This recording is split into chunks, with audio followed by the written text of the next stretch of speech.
الحەمد واتە هەرچی سوپاس و ستایشەیە بۆ کێ؟ بۆ ئەڵڵاه. هەرچی سوپاس و ستایش هەیە بۆ ئەڵڵاه. جا حەمد دوو مەرجی هەیە، ئەبێ و دوو مەرجەی تیا بێ بۆی بە عیبادەت بۆت حساب بێ. یعنی بۆ تۆ کە دانیشتووی بۆ نمونە ذیکرێکی ئەڵێ الحەمدولله الحەمدولله الحەمدولله، چ کاتێ ئەمەد لێ وەرەگیرێ کە دوو مەرجەی تیا بێ. ئیگنا غەیری ئەوە ئەبێ بە قسەیەکی دەم و تاوە، دوو مەرجەکەش هەردووکی لە دڵایە.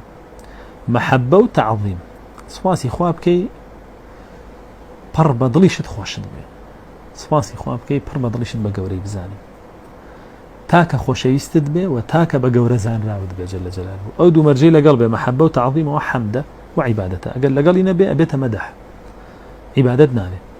ئەو دوو مەرجە لە دڵ و دەروونتا نەبێ عیبادەت نابێ و ئەبێتە مەدەح، لەگەڵیشی بوو ئەبێتە حەمد، ئەبێتە عیبادەت.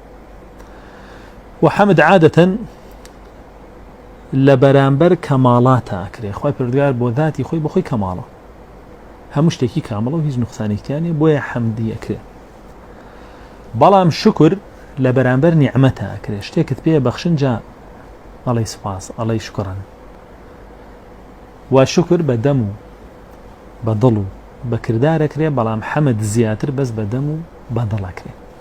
ئەوە جیاوازی و بابەتانەیە. جا کە لێرە ئەڵێ الحەمدولله هەرچی جۆری سوپاس و ستایشە بۆ ئەڵڵاه جەل جەلاله، پڕ بە خۆشەویستی و پڕ بە گەورەداران لەگەڵیدا.